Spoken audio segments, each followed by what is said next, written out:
Hi guys, இப்போ நம்ம பார்த்துட்ருக்கிறது பார்த்திங்கன்னா நம்ம கோகனட் ட்ரீ தான் பார்த்துட்ருக்கோம். அந்த கொலை நம்ம வீட்டில் அந்த கொலை தண்ணி இருக்குன்னு சொல்லுவாங்க இல்லையா, ஃபுல்லாக எல்மி ஸ்டேஜில் இருக்குது. பாருங்கள், பார்க்கவே எவ்வளோ ஒரு க்யூட்டாக இருக்குது அப்படின்னு. நெக்ஸ்ட்டு நம்ம மாமரம். இந்த மாமரத்தில் பார்த்திங்கனாக்கா சரியான மாம்பிஞ்சிங்க, அப்படியே கொத்து கொத்தாக இருக்குது.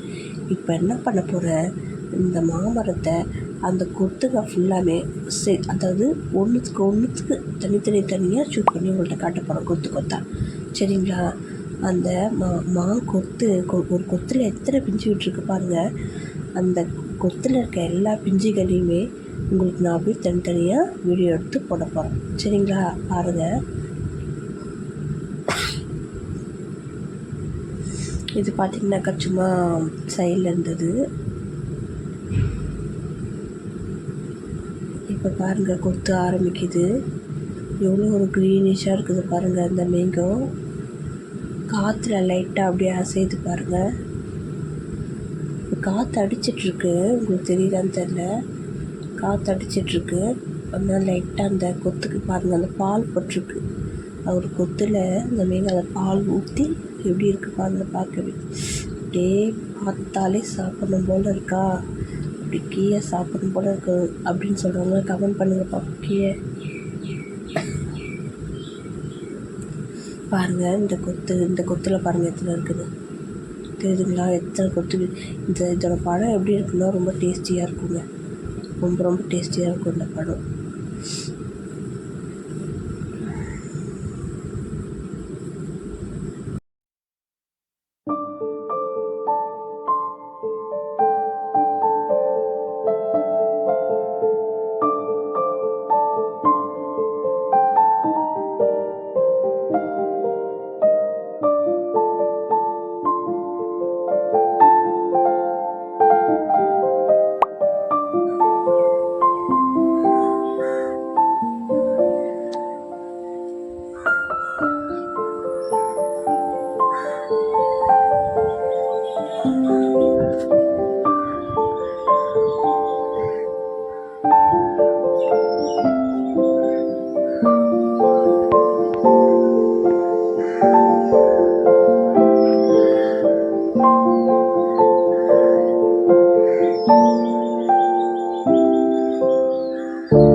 பாருங்கள், எவ்வளோ அந்த மாங்காய் வந்து எவ்வளோ பார்க்கவே ரொம்ப க்ரீனியாக இருக்குது.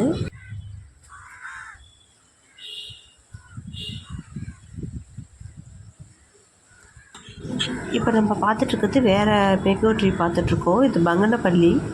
பங்கனப்பள்ளி வந்து பாருங்கள் எவ்வளோ க்யூட்டாக. பங்கனப்பள்ளி மாம்பழம் சாப்பிட்ருக்கோம் இல்லைங்களா, அதுவே காயாயிது. இது பழுத்து அவ்வளோ ஒரு டேஸ்ட்டாக இருக்கும். நம்ம எப்பயுமே நேச்சுரலாக வீட்டில் மாம்பழம் பழுத்து சாப்பிட்டா எவ்வளோ ஒரு சூப்பராக இருக்கும்ன்ட்டு நீங்கள் கண்டிப்பாக எக்ஸ்பீரியன்ஸ் பண்ணிவிட்டு அதை கமெண்ட் பண்ணுங்கள், சரிங்களா? சரி, பாருங்கள், பார்த்து என்ஜாய் பண்ணுங்கள். மறக்காமல் சப்ஸ்கிரைப் பண்ணுங்கள்.